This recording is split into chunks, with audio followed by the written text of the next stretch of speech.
کہ ہمارے اکابرین کا تقویٰ صرف کھانے پینے کی حد تک نہیں تھا، پوری زندگی تقویٰ پوری زندگی پر محیط ہوتا ہے، معاملات میں، معاشرت میں، عبادات میں، ہر چیز میں تقویٰ۔ سیدنا امام اعظم ابو حنیفہ رحمۃ اللہ علیہ، ان کو اللہ رب العزت نے کمال تقویٰ عطا کیا تھا، حیران ہوتے ہیں ان کے تقویٰ کے اوپر۔ واقعی وہ تقویٰ کے معاملے میں اپنے ہم اثر لوگوں سے بازی لے گئے تھے۔ ان کے تقویٰ کا معاملہ سن لیجئے۔ ایک بندہ مسئلہ پوچھنے آیا، حضرت میری بکری گم ہو گئی، بتایا کہ بھئی یہ کر لو، وہ چلا گیا۔ اب دوسرے بندے کو بلا کے پوچھا کہ بکری کی عمر کتنی ہوتی ہے؟ اس نے کہا جی بکری کی عمر ہوتی ہے اتنے سال۔ جتنے سال اس نے کہا اتنے سال بازار سے بکری کا گوشت خرید کر کھانا چھوڑ دیا کہ کہیں یہ وہ چوری کی بکری نہ ہو۔ اللہ اکبر کبیرہ، حیران ہوتے ہیں۔ کپڑے کی دکان تھی، ایک تھان اس میں تھوڑا عیب والا تھا، تو اپنے خادم کو بتا دیا کہ جب کوئی بندہ خریدے تو پہلے دکھانا کہ اس میں یہ عیب ہے، پھر وہ جتنی قیمت پہ خریدنا چاہے خرید لے۔ اس نے کہا جی بہت اچھا۔ اللہ کی شان، ایک دن آپ واپس تشریف لائے تو وہ تھان اپنی جگہ پہ نہیں تھا۔ پوچھا وہ کپڑے کا تھان کیا؟ اس نے کہا جی تھوڑی دیر پہلے بندہ آیا اور خرید کے گیا، تم نے بتایا تھا کہ اس میں عیب ہے؟ اس نے کہا نہیں۔ تو فرمایا کہ اس تھان کی کتنی قیمت؟ جتنی قیمت اس تھان کی بنی تھی پوری کی پوری اللہ کے راستے میں صدقہ کر دی، میرے لیے استعمال کی ضرورت نہیں۔ دکاندار کبھی ایسا بھی کرتا ہے؟ اللہ اکبر۔ اس زمانے میں لوگ مغرب کے وقت دکانیں بند کر دیتے تھے، بجلی تو تھی نہیں، چراغ ہوتے تھے۔ تو امام حنیفہ رحمۃ اللہ علیہ ایک دن ظہر کے بعد دکان بند کر کے آ رہے ہیں۔ کسی نے پوچھا کہ نعمان دکان جلدی کیوں بند کر دی؟ کہنے لگے کہ آج آسمان پر بادل ہیں، ابر آلود ہے، اور بادل کی وجہ سے روشنی ٹھیک نہیں ہوتی اور گاہک کو کپڑے کی صحیح کوالٹی کا پتہ نہیں چلتا۔ میں نے دکان بند کر دی کہ کوئی بندہ کم قیمت کپڑے کو بیش قیمت سمجھ کے خریدے گا تو میری وجہ سے کہیں دھوکہ نہ ہو جائے۔ چنانچہ ایک وقت بادشاہ وقت نے بڑا مجبور کیا کہ آپ چیف جسٹس بنے۔ آپ نے فرمایا نہیں۔ اس نے کہا اچھا اگر آپ نہیں بنیں گے تو آج کے بعد آپ کسی بندے کو فتویٰ نہیں بتائیں گے؟ فرمایا ٹھیک۔ اس پہ جان چھوٹتی ہے تو چلو ٹھیک۔ اس کے بعد گھر تشریف لائے، اپنی بیٹی نے مسئلہ پوچھا کہ ابو اس میں مسئلہ کیا؟ فرمایا بیٹی میں کال دے چکا ہوں، اب مسئلہ اپنے بھائی سے پوچھ لو۔ تقویٰ اسے کہتے ہیں۔ ان کی زندگی کے واقعات پڑھیں، حیران ہو جائیں گے کہ وہ کتنا احتیاط فرماتے تھے۔ اللہ اکبر کبیرہ۔ ایک جگہ دھوپ پہ کھڑے ہوئے، چلچلاتی دھوپ، دوپہر کا وقت۔ کسی نے کیوں دھوپ میں کھڑے ہیں؟ میں کسی کا انتظار کر رہا ہوں۔ اس نے کہا اس دیوار کے سائے میں کھڑے ہو جائیں۔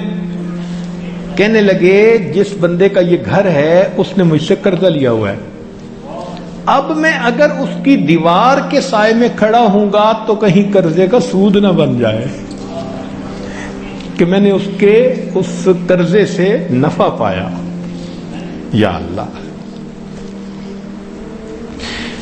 اور اسی تقویٰ کی وجہ سے اللہ رب العزت کی طرف سے ان پر رحمتوں کی انتہا تھی۔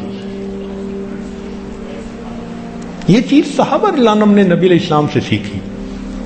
سیدنا صدیق اکبر رضی اللہ عنہ کو ایک غلام نے لا کر کچھ کھانے کو دے دیا، کھا لیا۔ بعد میں پتہ چلا کہ اس غلام نے زمانے جہالت میں کوئی پھونک دم کیا تھا اور ان لوگوں نے اس کو آج اس کی وجہ سے کچھ دیا اور یہ لا کے مجھے کھلا گیا. تو سیدنا صدیق اکبر عنہ بہت پریشان ہوئے، چنانچہ پانی پیا، اتنا پیا کہ قے ہو جائے، قے ہوئی، پھر پانی پیا، ایک دو مرتبہ قے ہوئی مگر تسلی نہیں ہوئی کہ سب کچھ نکلا یا نہیں. پھر اپنے حلق میں انگلی ڈالی قے کرنے کے لیے. جب انگلیاں ڈال ڈال کے قے کر رہے تھے، تکلیف بھی ہو رہی تھی، تو دیکھنے والے نے کہا کہ امیر المومنین اتنی تکلیف پہنچا رہے ہیں. فرمانے لگے اگر مجھے پتا ہوتا کہ اس کھانے کا آخری ذرہ میری جان کے ساتھ نکلے گا میں پھر بھی اسے نکال دیتا. یہ تقوی صحابہ کرام میں تھا. اور وہاں سے پھر یہ اولیاء اللہ کی زندگی میں آیا. اور اس کے بغیر کوئی بندہ متقی بنے بغیر اللہ کا ولی بن نہیں سکتا. ولایت کا نور حاصل کرنا چاہے تو تقوی حاصل کرنا پڑے گا. پہلے وقت میں تو یہ تقوی بہت ہوا کرتا تھا. ہمارے اکابرین متقین تھے. چنانچہ ایک عالم بیٹھے تھے، ان کے پاس ایک بوڑھی عورت آئی. اس نے آ کے مسئلہ پوچھا. کہنے لگی کہ میں چاند کی روشنی میں سوت کاٹ رہی تھی رات کو، وقت کا حاکم گزرا اور اس کے لیے کندیلیں جلائی ہوئی تھیں، روشنی جلائی ہوئی تھی، لوگ آگے پیچھے روشنی لے کے چل رہے تھے. مجھے اس وقت دھیان نہ رہا. جتنی دیر وہ گزرا میں اپنا سوت کاٹتی رہی. اب مجھے احساس ہوا کہ میں نے تو حاکم کی روشنی میں سوت کاٹا. بتاؤ میرے لیے جائز ہے یا میرے لیے حرام ہے؟ تو انہوں نے کہا کہ تیرے لیے جائز نہیں ہے. اب بیٹا حیران کہ ابو نے کیسا فتویٰ دے دیا. تو عورت چلی گئی. اس نے کہا کہ ابو اتنا سخت فتویٰ؟ فرمانے لگے اس عورت کی شان یہی ہے، تو جا کے دیکھ یہ کس گھر کی عورت ہے. امام احمد بن حنبل رحمۃ اللہ نے فرمایا بیٹے کو کہ جا کے دیکھ یہ کس گھر کی عورت ہے. جب پتہ کیا تو بشر حافی رحمۃ اللہ علیہ کی بہن تھی. تو امام احمد بن حنبل رحمۃ اللہ علیہ فرمانے لگے کہ اس کا مسئلہ پوچھنا بتا رہا تھا کہ یہ کسی بڑے گھرانے کی جان ہے. اتنے متقی لوگ ہوا کرتے تھے. اب دیکھیں ایک عورت، بوڑھی عورت، اس پر بھی مسئلہ پوچھ رہی ہے. وہ خود تو چل کے کہیں نہیں نہ گئی، حاکم گزرا تھا، مگر حاکم کی روشنی سے ہم نے فائدہ لیا. اب بتاؤ یا اللہ. ہمارے قریب کے زمانے میں حضرت مرزا مظہر جانا رحمت اللہ علیہ بہت متقی، کھانے پینے میں بہت محتاط. ایک مرتبہ ایک آدمی انگور لے کے آیا. حضرت نے ایک انگور توڑا، منہ تک لائے اور پھر واپس رکھ دیا. اس نے کہ حضرت کھائیں. حضرت میں نہیں کھاؤں گا. حضرت میں نے خریدے ہیں، آپ کھائیے. کہا گیا نہیں میں نہیں کھاؤں گا. حضرت کیوں نہیں کھائیں گے؟ فرمان لگے اس لیے کہ مجھے اس میں سے مردوں کی بو آ رہی ہے. وہ بڑا حیران ہوا کہ انگور میں سے مردوں کی بو آ رہی ہے. اس نے کہا حضرت میں نے تو خریدے ہیں ایک بندے سے. تو میں نہیں کھاؤں گا. اب وہ بندہ اٹھا اور گیا اس کے پاس جہاں سے اس نے انگور خریدے تھے کہ بھئی یہ انگور تم نے کہاں سے لیے؟ اس نے کہا ایک بندے نے اگائے ہوئے ہیں، وہ آتا ہے اور بیچ جاتا ہے، میں خرید لیتا ہوں. وہ بندہ کون؟ جب پتہ کیا تو اس بندے نے قبرستان کی زمین پر ناجائز قبضہ کر کے وہاں بیلیں لگائی ہوئی تھی. وہاں اگنے والی بیل کے انگور سے انہوں نے محسوس کر لیا کہ یہ مردے کی بو آ رہی. اتنا اس وقت ان کی بصیرت ہوتی تھی، کشف تیز ہوتا تھا. حضرت غلام علی دہلوی رحمت اللہ علیہ، مرزا مظہر جانا رحمت اللہ علیہ کے بہت اجل خلیفہ، فرماتے ہیں کہ میں ایک مرتبہ کسی دعوت میں چلا گیا اور اس دعوت میں مشتبہ لقمہ میرے منہ میں آ گیا تو آنے سے میری کیفیات ساری کی ساری دب گئیں، قبض کی کیفیت طاری ہو گئی۔ کئی دن میں کوشش کرتا رہا مگر کیفیات دوبارہ بحال نہ ہوئی۔ میں اپنے شیخ مرزا مظہر جان رحمۃ اللہ علیہ کی خدمت میں حاضر ہوا۔